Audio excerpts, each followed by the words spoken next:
Hello दोस्तों, कैसे हैं आप। दोस्तों, आज हम बैटल ऑफ बक्सर के बारे में जानने वाले हैं। आपको बता दूं, ये मेरे battle series of Britishers in India का तीसरा वीडियो है। इससे पहले मैंने मुगल वर्सेस ब्रिटिशर्स और बैटल ऑफ प्लासी को दो अलग अलग वीडियो में एक्सप्लेन किया हुआ है। अगर वो वीडियोस आपने नहीं देखे तो जाकर चेकआउट कर सकते हैं। लिंक मैं डिस्क्रिप्शन में डाल दूंगा। दोस्तों, बैटल ऑफ बक्सर को समझने के लिए हमें बैटल ऑफ प्लासी को समझना बेहद जरूरी है, क्योंकि बैटल ऑफ प्लासी का impact he battle of Buxar को जन्म देता है। मैं इसे थोड़ा इन शॉर्ट में समझा देता हूं। मुगल बादशाह फारूक सियार की मौत के बाद बंगाल एक सेपरेट टेरिटरी बन चुका था। लिहाजा बंगाल के नवाब अब ईस्ट इंडिया कंपनी को वो बेनिफिट्स नहीं दे पा रहे थे जो फारूक सियार उन्हें दे रहा था। इसमें सबसे अहम था विदाउट टैक्स ट्रेडिंग करना। बस इसी सहूलियत के चलते British East India company Bharat में मालामाल हो रही थी। मगर बंगाल के मुगल एम्पायर से सेपरेट हो जाने के बाद ईस्ट इंडिया कंपनी को बंगाल के नवाब ये काम नहीं करने दे रहे थे। इन नवाबों में सबसे आगे थे नवाब अलीवर्दी खान और नवाब सिराजुद्दौला। खैर, अलीवर्दी खान तो चले गए थे, मगर नवाब सिराजुद्दौला अभी भी राज कर रहे थे। ऐसे में ब्रिटिश ईस्ट इंडिया कंपनी और नवाब ऑफ बंगाल के बीच एक बैटल होती है, जिसे हिस्ट्री में बैटल ऑफ प्लासी के नाम से जाना जाता है। 23 जून 1757 को हुए इस बैटल में British East India Company Nawab of Bengal को हराकर ब्रिटिश इंपीरियलिज्म की शुरुआत भारत में करती है। नवाब सिराजुद्दौला को उनके ही मिलिट्री जनरल द्वारा मारा जाता है। British lieutenant governor Robert Clive और मीर जाफर के बीच हुई डील के अकॉर्डिंग अब बंगाल का नया नवाब मीर जाफर था। बस यही से कहानी आगे बढ़ती है बैटल ऑफ बक्सर की तरफ। तो चलिए जानते हैं इसकी कहानी विस्तृत में।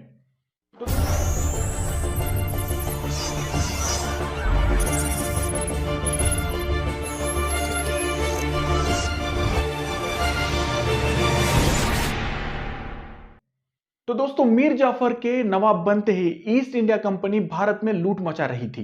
पहले तो वो नवाब के खजाने से 2 करोड़ से भी ज्यादा पैसे एज ए वॉर इंडेमनिटी यानी हर्जाने के तौर पर लेती है। यह हर्जाना बैटल ऑफ प्लासी की नुकसान भरपाई थी। वही दूसरी ओर इनके ट्रेड में अभी किसी भी किस्म का रिस्ट्रिक्शन नहीं था।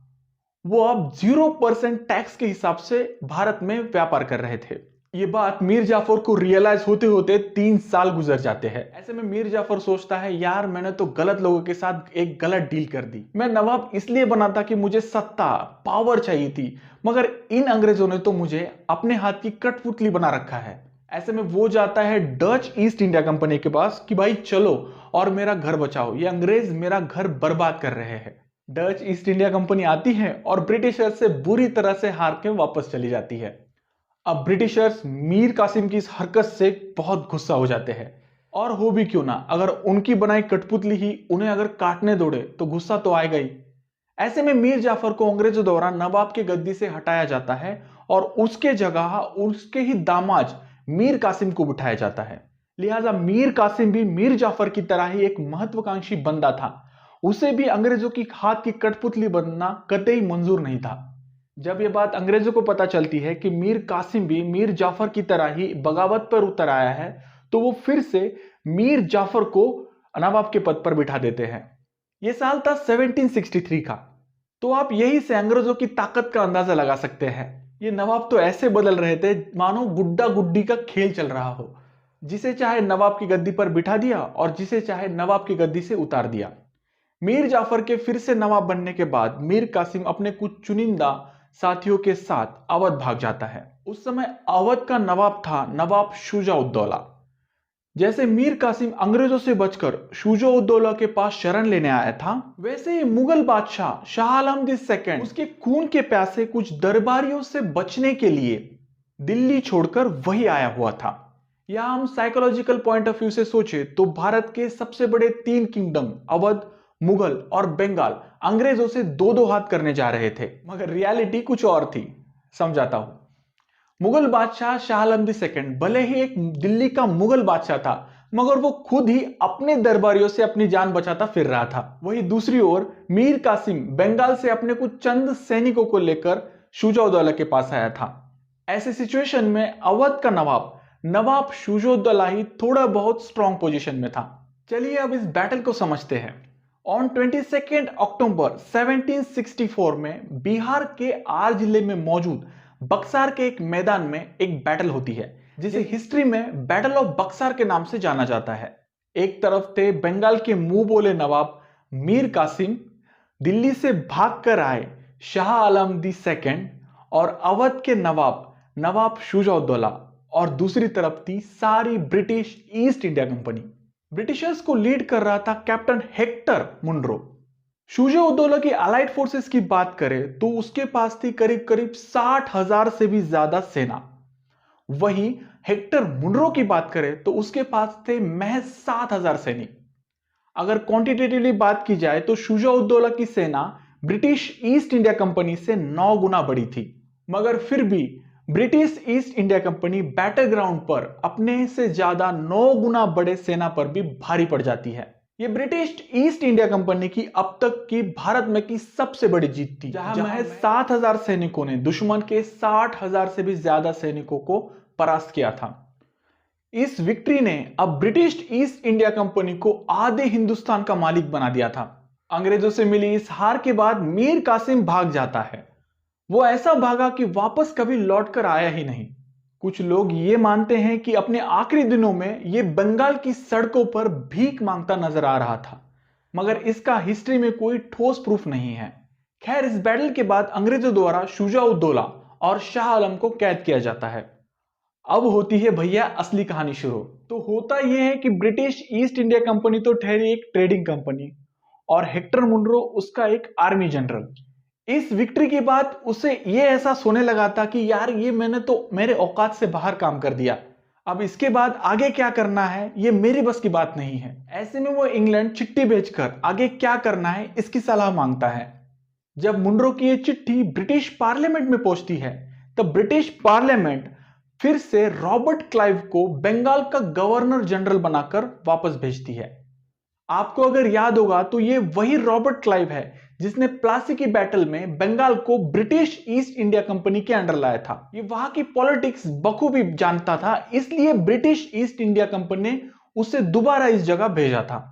वो अलग बात थी कि अब वो रिटायर होकर इंग्लैंड के अपने आलीशान घर में एक विलासी जीवन जी रहा था, मगर ऑर्डर्स तो ऑर्डर होते हैं, जाना तो पड़ता ही है। क्या था, रॉबर्ट क्लाइव उठते हैं, अपना बोरिया बिस्तरा बांधते हैं और चल पड़ते हैं भारत की ओर। क्लाइव जब भारत पहुंचा तब उसने मुगल बादशाह शाह आलम दी सेकेंड और अवध के नवाब शुजा-उद-दौला के साथ 2 अलग अलग ट्रीटीज को साइन किया।